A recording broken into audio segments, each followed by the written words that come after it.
السلام علیکم۔ آج ہم دیکھیں گے حدیث نمبر 8، فجر کا انجام۔ رب اشرح لی صدری ویسر لی امری واحلل عقدۃ من لسانی یفقہوا قولی رب زدنی علما۔ عن ابی ہریرہ قال قال رسول اللہ صلی اللہ علیہ وسلم، حضرت ابو ہریرہ رضی اللہ تعالیٰ عنہ نے فرمایا کہ نبی کریم صلی اللہ علیہ وسلم نے کہا، لا تغبطن فاجرا بنعمت، کسی فاجر بدکار پر کسی نعمت کی وجہ سے ہرگز رشک نہ کرنا۔ فَإِنَّكَ لَا تَدْرِي مَا هُوَ لَاقٍ بَعْدَ مَوْتِهِ، کیونکہ تم نہیں جانتے کہ مرنے کے بعد وہ کن مصیبتوں سے دوچار ہوگا۔ اِنَّ لَهُ عِندَ اللَّهِ قَاتِلًا، یقیناً اللہ کے ہاں یعنی آخرت میں اس کے لیے ایک قاتل ہے، ایسا قاتل لا یموت، جس کو موت نہیں آنی، یعنی النار یعنی دوزخ۔ کیا کہا آپ صلی اللہ علیہ وسلم نے اس حدیث پاک میں کہ نمبر 1 کہ تم کسی فاجر یعنی گناہگار شخص کو دیکھو نا، جو اللہ کی حدود کو پامال کر رہا ہے، اللہ کی بتائی ہوئی باؤنڈری والز کو، لمیٹیشنز کو کراس کر رہا ہے، جس کی زندگی میں اللہ اور اس کے رسول کی کوئی فرما برداری نظر نہیں آ رہی، فاجر ہے، بدکار ہے۔ اور پھر فاجر اور بدکار ہونے کے ساتھ ساتھ اس کو دنیا کا بہت مال و دولت ملا ہے، دنیا کی نعمتیں ملی ہیں۔ تم کسی بھی شخص کی دنیاوی نعمت، مال اور دولت کی وجہ سے ہرگز رشک نہ کرنا۔ رشک کیا ہے؟ اتنا امپریس نہ ہو جانا کہ کھڑے ہو کر جناب دانتوں میں انگلیاں دبا لو اور ہر وقت پریشان رہو، اس کا اٹھنا بیٹھنا، کھانا پینا، پکنک، پارٹیاں، گاڑیاں، بنگلے، دوست احباب، فارن ٹرپس، آپ کہیں جی واہ کیا زبردست زندگی ہے۔ زندگی ہو تو ایسی ہونی چاہیے، یعنی اس کی زندگی میں اللہ کا وجود نہیں ہے، دنیا بہت ہے اور دنیا کے ساتھ اس نے اپنی زندگی کو خوب رنگین بنایا ہوا ہے، دل فریب بنایا ہوا ہے۔ آپ سے فرمایا ایسے کسی شخص کو دیکھ کر ہرگز رشک نہ کرنا کہ ہائے مجھے بھی ملے، کیوں نہ مجھے ملے۔ دوسری بات یہ، تمہیں نہیں پتہ کہ موت کے بعد اس پر کیا کیا مصیبتیں پڑنے والی ہیں۔ آخرت میں اللہ نے اس کے لیے ایک قاتل مقرر کیا ہوا ہے۔ قاتل یعنی دائمی جہنم کی آگ، جس کو کبھی موت نہیں آنی۔ گویا فاجر کی خوشحالی قابل رشک نہیں کہ ہم وہی کہ اس کو دیکھیں اور ہم پریشان ہوں، نہیں، پریشان نہیں ہونا۔ اللہ نے، میں آپ کو شروع میں بتا چکی، تھوڑا سا دہرا لیں یہاں پہ رک کر، اللہ نے دنیا میں جو نوازا تو کیوں نوازا؟ کسی کو مال ملا، بہت ملا، تھوڑا ملا، صحت ملی، آسانیاں ملی، سکون ملے رشتے ناتے ملے، سب کچھ ملا۔ کیوں ملا؟ اللہ کا محبوب تھا وہ، پیارا تھا وہ؟ نہیں، کیوں ملا؟ بطور امتحان۔ کیا امتحان؟ کہ کتنا شکر گزار عاجز بندہ بنتا ہے۔ شکر گزار مین اپنی وہ نعمتیں اللہ کے بندوں میں تقسیم کرنے والا کتنا ہے، دینے والا کتنا ہے، کتنا ہاتھ کھلا ہوا ہے اس کا، جو ٹیلنٹ ہے، جو صلاحیتیں ہیں، وہ کتنا دوسروں کو سکھانے والا ہے، اس لیے دیا تھا اللہ تعالیٰ نے۔ تو یہ امتحان تھا، اس کا امتحان، وہ اس امتحان میں فیل ہو رہا ہے، وہ تو قابل رحم شخص ہے، اس کے لیے تو دعا کرنی چاہیے کہ اے اللہ تعالیٰ اتنا اس کو آپ نے دیا، اس کو سمجھ بھی دے دیں دین کی، اللہ اس کو قرآن کی سمجھ دے دے، اس کو ہدایت کا راستہ عطا فرما دے، بجائے اس کے کہ ہم اس کے لیے دعا کریں، اس کو قابل رحم سمجھیں۔ ہم اپنے اوپر ہونے والے اللہ کے احسانات کو بھول کر، نبی کریم صلی اللہ علیہ وآلہ وسلم کی اس حدیث کو بھول کر جو آپ نے فرمایا کہ دنیا کے معاملے میں اپنے سے کمتر کو دیکھو تو یہ شکر گزاری تمہارے اندر پیدا ہوگی، اور دین کے معاملے میں اپنے سے اوپر والے کو دیکھو تو تمہارے اندر ایک خواہش پیدا ہوگی کہ ہمیں بھی ایسے بننا ہے، دین کے لیے آگے بڑھنا ہے۔ جیسے بھی ہم نے شروع کی حدیث پڑھی تھی نا کہ رشک جائز نہیں مگر دو لوگوں پر جسے اللہ نے قرآن دیا اور جسے مال دیا وہ دونوں خرچ کر رہے ہیں، ایسا بننے کی کوشش کرو۔ تو دنیا کے معاملے میں تو اپنے سے نیچے والے کو دیکھو۔ تو آپ صلی اللہ علیہ وسلم کی اس حدیث کو چھوڑ کر، سب کچھ چھوڑ کر، دنیا کے بطور امتحان ہونے کی نصیحت کو ذہن سے نکال کر، اب اگر ہم دنیا والوں سے اتنا امپریس ہوتے رہیں، فلاں مس ورلڈ بن گئی، کتنی خوبصورتی ہے، کیا فزیک ہے، کیا کمال ہے، کیا کمال کی پرسنالٹی ہے، یہ ہے وہ ہے، ان لوگوں کو آئیڈیالائز کر کے ان لوگوں کی ان جیسا بننے کی ایک خواہش لے کر آنا ذہن کے اندر، یہ کوئی اچھی بات نہیں ہے، یہ ایک بری بات ہے۔ یہاں پہ ہمیں وہی بات سمجھا دی گئی کہ رشک نہیں کرنا کسی کی دنیا کی نعمت کے بارے میں۔ اور عموماً دیکھا گیا ہے کہ جن کو یہ دنیا کی نعمتیں ملی ہوتی ہیں، مسلمانوں کے اندر بھی بہت سارے گھرانے آپ کو ملیں گے، لیکن ان کو دین کی وہ سمجھ نہیں ہے جو ہونی چاہیے، قرآن کی وہ سمجھ نہیں ہے جو ہونی چاہیے۔ ہم دیکھتے ہیں کہ وہ لوگ اتنے پھر متکبر بنے ہوئے ہوتے ہیں، وہ دوسرے غریبوں کو گھاس نہیں ڈالتے، خاص طور پر اپنے قریبی رشتہ داروں کے بارے میں ان کا رویہ انتہائی ٹارچر کرنے والا رویہ ہوتا ہے۔ اور وہ جو غریب رشتہ دار ہوتے ہیں وہ اول ان سے ملتے نہیں، اگر ملیں بھی تو وہ بیچارے بگی بلی بن کے گئے، اٹھ کر آ گئے، اور ان کا رویہ کہ وہ اپنے ہی کروفر میں ہوتے ہیں، جناب پتہ نہیں کیا یہ ہمیں مل گیا ہے، دنیا کا سامان مل گیا اور ہمیں پتہ نہیں کیا نعمت مل گئی کہ جو ہمیں ہی ملی ہے، اور ہم ہی بڑے لائق اور عقل مند تھے، اور دوسرے جو ہیں وہ جل کوڑے ہوتے ہیں۔ تو جن کے پاس کم ہے نا، ان کو ایسے لوگوں کو قابل رحم سمجھنا چاہیے، ہمدردی کے قابل سمجھنا چاہیے، رشک نہیں کرے، دعا کرے ان کے لیے کہ وہ قابل رحم ہے۔ انہیں تو پتہ ہی نہیں کہ اس دنیا سے انہوں نے کتنا زیادہ ان کی ذمہ داری بن گئی تھی، دنیا تھی زیادہ، ذمہ داری بھی زیادہ تھی۔ اللہ تعالیٰ نے زیادہ پوچھ کرنی ہے، جتنا جس کو دنیا کے وسائل ملے، سکون آرام ملا ہے، اس کی اتنی ہی پوچھ ہے، اتنا ہی اس کا سوال نامہ جو ہے وہ لمبا ہوگا، اتنی ہی حشر کے دن اس کی دیر سے جان چھوٹے گی، الا یہ کہ کوئی بندہ اپنی دنیا سے واقعی آخرت کما رہا ہو۔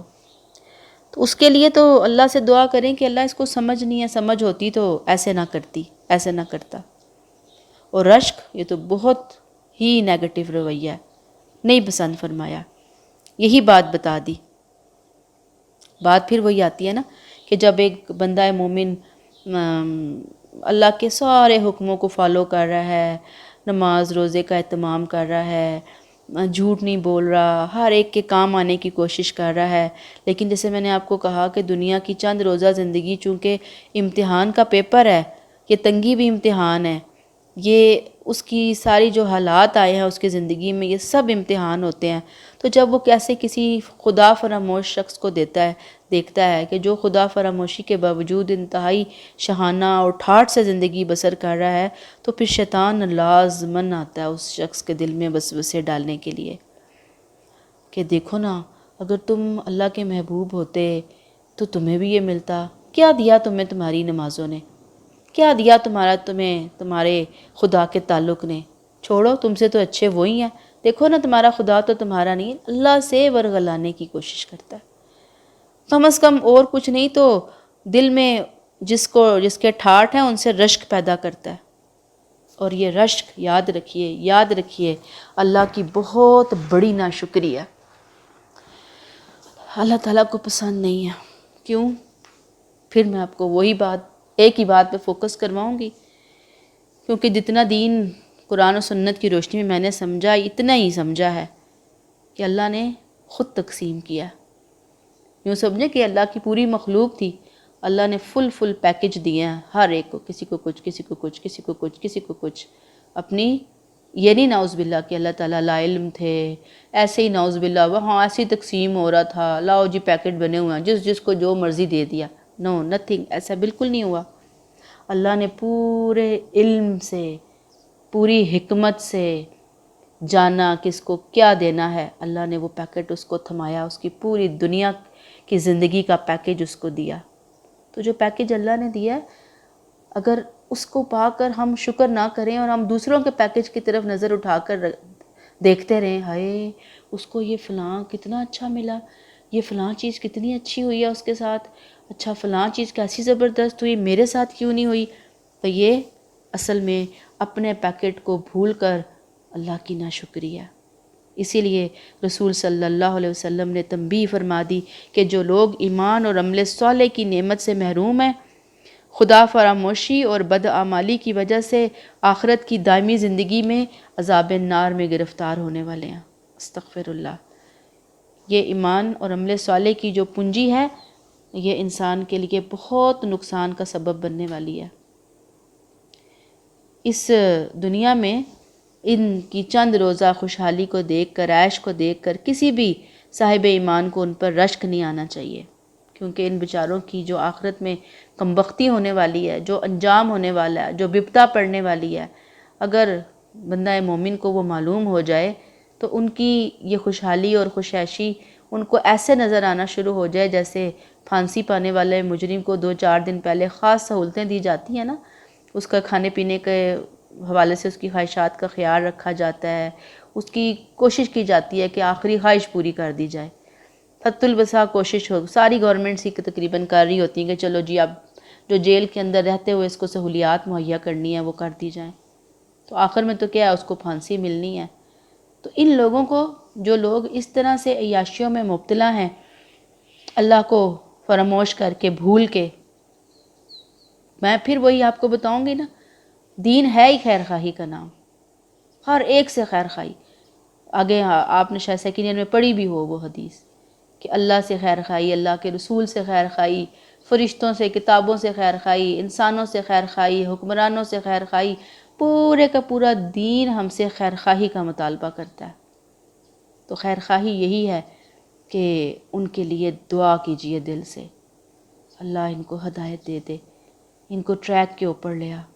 جو جتنا بدتمیز ہو آپ کی زندگی میں، جو جتنا روڈ ہو، جو جتنا اکھڑ مزاج ہو، جو جتنا غلط ٹریک پہ جا رہا ہو، وہ آپ کی دعاؤں کا اتنا ہی مستحق ہے۔ اتنی خیر خواہی لے کر آئیں۔ بے شک اللہ تعالیٰ نے اپنے جن بندوں کو آخرت کے حقائق کا یقین عطا فرما دیا ہے، وہ حقائق جن کی اطلاع اللہ تعالیٰ اپنے نبیوں کے ذریعے دلواتے رہے ہیں بندوں کو، ان کی نظر میں خدا کے مجرموں، باغیوں کی دنیاوی خوشحالیاں، دنیاوی عیشیں بالکل ایسی ہیں، اس لیے ان کے دلوں میں ان کو دیکھ کر رشک نہیں پیدا ہونا چاہیے، نہیں ہوتا بھی نہیں ہے اللہ کے نیک بندوں کے دلوں میں رشک پیدا۔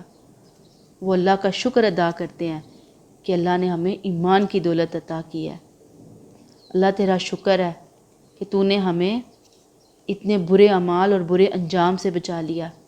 یاد ہے آپ کو وہ والی حدیث کہ آپ نے کہا تھا کہ ہر امت کا ایک فتنہ ہے اور میری امت کا فتنہ مال ہے، اور پہلے والی امتوں کے اندر بھی جب مال آیا تو انہوں نے اپنے آپ کو ہلاکت میں ڈالا اس مال کی وجہ سے، تو مجھے بھی تمہارے بارے میں یہی ڈر لگتا ہے۔ یاد ہے وہ والی حدیث؟ تو حدیثیں پیچھے ہم 6-7 جتنی پڑھ کر آئے ہیں، اس میں سے بے شمار حدیثیں آپ اس حدیث کی ایکسپلینیشن میں لا سکتی ہیں، اگرچہ یہاں پہ آپ کی بک میں اس کی تفسیر بہت شارٹ نظر آ رہی ہے، لیکن آپ کوشش کیجئے کہ اس کو قرآن کی آیات اور مختلف جو حدیثیں ہم نے پہلے پڑھی ان کی روشنی میں اس کی تفسیر کریں۔ اپنی باتیں کم، قرآن، حدیثیں، ہیڈنگ، پیراگراف، اشعار زیادہ، یہ آپ ہر حدیث کی تشریح کے اندر یہ چیز لازم کر لیں اپنے لیے۔ پھر عام مشاہدہ یہ ہے کہ اہل اللہ جو ہوتے ہیں، اللہ سے تعلق رکھنے والے، قرآن سے صحیح تعلق رکھنے والے، ایسے خدا فراموش دنیا کو دیکھ کر بے اختیار ان کی زبانوں پر اللہ کی حمد و شکر کی یہ دعا جاری ہو جاتی ہے، جو عموماً کسی مصیبت زدہ کو دیکھ کر پڑھنے کے لیے کہا آپ صلی اللہ علیہ وسلم نے۔ بہت پیاری دعا ہے، اس کو تو ہمیشہ یاد رکھ لیں، اور یاد رکھیں کہ کسی کو اگر کسی کے بارے میں کوئی دعا بھی دینی ہے نا، کسی کے بارے میں سوچنا ہے، تو اس بندے، ایک ہے اس بندے کا عمل اور ایک ہے وہ بندہ، اس کے عمل سے نفرت کرنی ہے، اس کے عمل سے دور ہونا ہے، اس بندے کی پرسنالٹی سے نفرت نہیں کرنی، اس کو حقیر نہیں جاننا۔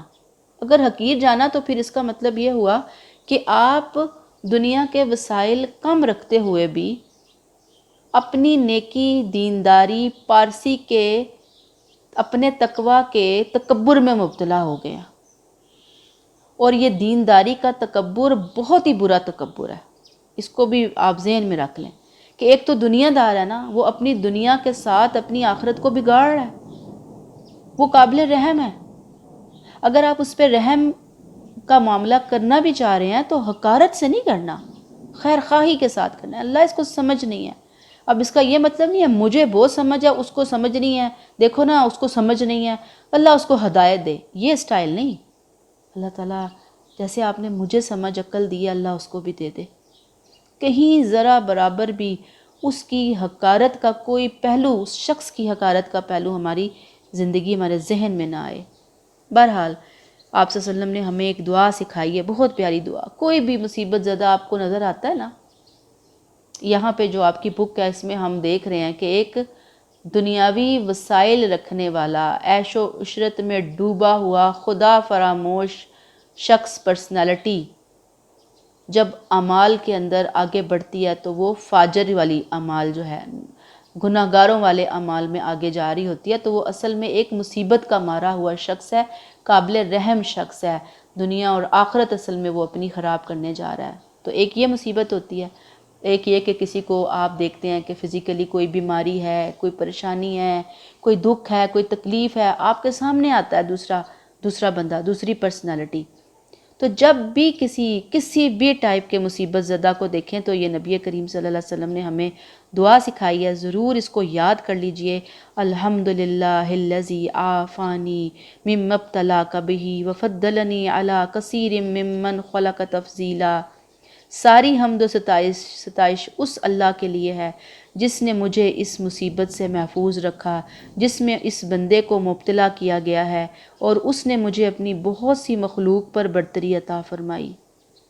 یعنی اللہ کا شکر کہ اس مصیبت میں جس میں یہ مبتلا ہے اللہ نے مجھے محفوظ رکھا، اور اپنی بہت سی مخلوقات پر برتری مطلب ان سے محفوظ رکھ کر اس نے مجھے بچا لیا. الحمدللہ.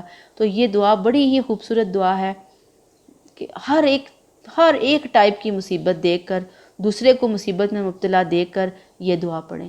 یہ نہ کہیں شکر الحمدللہ کہ یہ پھنسا ہے، یہ بڑا اتراتی تھی، یہ بڑا جناب فلاں کرتی تھی، اچھا اس کے اوپر مصیبت آئی ہے. نہیں، اس طرح کی بات نہیں سوچنی دوسرے کے بارے میں.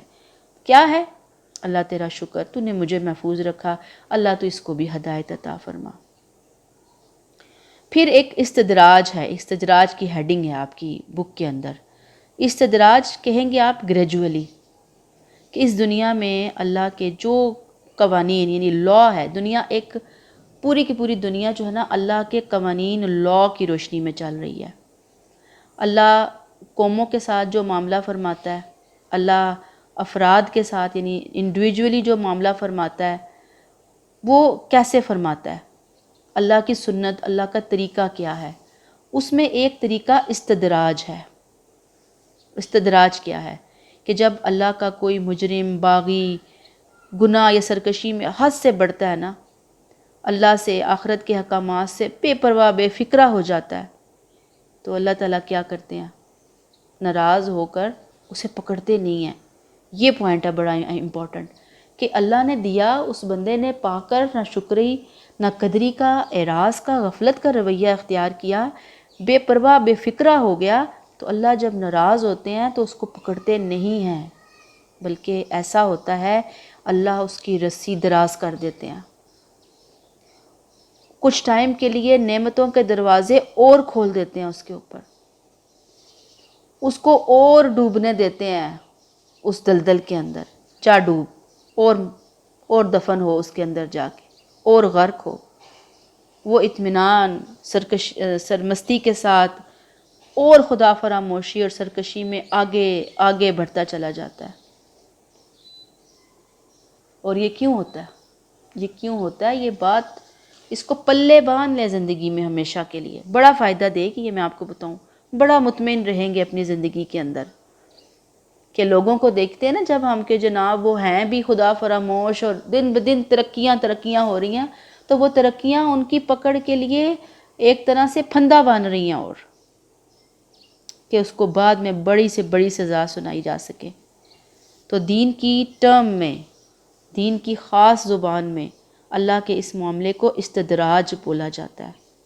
استدراج، درجہ بدرجہ، تدریجاً، آہستہ آہستہ اس کو کھینچ کر آخرت کے عذاب میں اور گرفتار کیا جا رہا ہوتا ہے، اور ثبوت اکٹھے کیے جا رہے ہوتے ہیں۔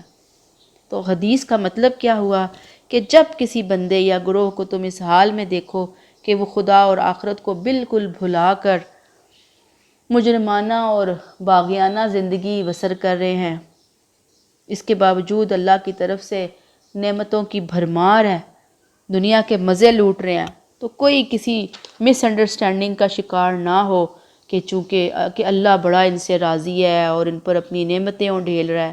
نہیں، بلکہ یہ سمجھ لینا چاہیے کہ اللہ ان کی رسی دراز کر رہا ہے اور ان کا آخری انجام بہت برا ہونے والا ہے۔ تو اللہ تعالی ہمیں اس چیز کی صحیح سمجھ، عقل عطا فرمائے، اور ہم اپنے معاملے کو اپنے رب کے ساتھ صحیح معنوں میں درست لائنز کے اوپر بنانے والے، اختیار کرنے والے بنیں۔ اللہ ہم سے راضی ہو، اور یہ جو حدیثیں ہم پڑھ رہے ہیں، اللہ تعالیٰ نے ہمیں توفیق دی کہ آپ 4th ایئر اسلامیات الیکٹیو لے کر آپ صلی اللہ علیہ وسلم کی یہ جو بچیاں ہیں انہوں نے لی یہ اسلامیات الیکٹیو، اور اس بہانے ہمیں نبی کریم صلی اللہ علیہ وسلم کے اتنے خوبصورت جو فرمودات ہیں ان کو سیکھنے سمجھنے کا موقع ملا۔ تو صرف اپنے سلیبس کے پوائنٹ آف ویو سے نہیں، بلکہ اپنی زندگی کا عملی حصہ بنا کر اس کو اپنی روٹین کے اندر شامل کرنے کی ایک ٹھان لیجئے۔ یہ باتیں ہمیشہ یاد رکھیے، جیسے کہ کوئی کسی کہتے ہیں نا بڑے کی نصیحت کو، تو یہ نبی کریم صلی اللہ علیہ وسلم کی نصیحتیں ہیں، سنتیں ہیں، پیغامات ہیں، یہ چیزیں ہیں جو ہمیں اپنی روٹین کے اندر لے کر آنی ہیں اور اپنی زندگی کا آخری سانس تک حصہ بنانا ہے۔ اور پھر میں آپ کو بار بار ایک بات بتاتی ہوں کہ ماشاءاللہ اب آپ کا جو لیول ہے 4th ایئر کا گریڈ جو ہے وہ کافی اب ماشاءاللہ میچورٹی والی بچیاں جو ہیں یہاں پہ اب میچور ہو رہی ہوتی ہیں۔ تو مختلف جگہوں پہ آپ دیکھیں، کبھی آپ کو کوئی میلاد پہ بلا رہا ہے، کبھی آپ کسی اور محفل کا حصہ بن رہے ہیں، تو چلیں، اور وہاں پہ مختلف باتیں ہو رہی ہوتی ہیں ادھر ادھر کی، ایک کہنا چاہیے کہ آسمان سے تارے توڑ کر لانے والی، جو کہ کسی کے لیے پاسبل نہیں ہوتا، اور ایسی کہانیاں گھڑ گھڑ کر قصے بتائے جا رہے ہوتے ہیں جن کا حقیقت سے کوئی تعلق نہیں ہوتا، یا جس کا عام انسان کی زندگی سے کوئی تعلق نہیں ہوتا۔ تو آپ وہاں پر ان میں سے کوئی ایک حدیث سلیکٹ کر کے 2-3 منٹ کی، 4 منٹ کی باتیں اس کے اوپر تیار کر کے وہاں پہ جسٹ نبی کریم صلی اللہ علیہ وسلم کا یہ فرمان پہنچا دیجئے کہ دیکھیں آپ صلی اللہ علیہ وسلم یہ چاہتے تھے ہم سے، آئیے آج ہم نبی کریم صلی اللہ علیہ وسلم کی یہ بات ازبر کر لیں، اس بات کو ہم محفوظ کر لیں کہ آپ کا پیغام کیا تھا، آپ کا منشا کیا تھا، آپ کی رضا کیا تھی۔ پھر تھوڑا ٹائم ملتا ہے 5-7 منٹ، پھر ایک اور حدیث بیان کر دیں، ساتھ ساتھ کوئی قرآن کی آیت بھی ضرور لیں کہ ایک آیت ہو جائے، ایک حدیث ہو جائے۔ لیکن چلیں، اگر آپ سمجھتے ہیں کہ جی آپ اس لیول پہ نہیں پہنچے کہ آپ آیت بھی بیان کریں، تو چلیں آپ ایک آدھ حدیث بیان کر دیں، اس میں سے سلیکٹ کیجئے کہ کون سی حدیث بہت اچھی ہے، جو عام لوگوں کے عمل کو بدلنے والی ہے، لوگوں کی زندگی کے اندر خیر لانے والی ہے، ان کو اللہ کی رضا دلوانے والی ہے، ان کو آخرت کے اندر بہترین انعام و اکرام کا حقدار بنوانے والی ہے۔ تو آپ ضرور اس طرح کی انفارمیشنز دوسروں کے ساتھ شیئر کیجئے۔ اللہ ہمارا حامی و ناصر ہو۔ السلام علیکم ورحمۃ اللہ وبرکاتہ۔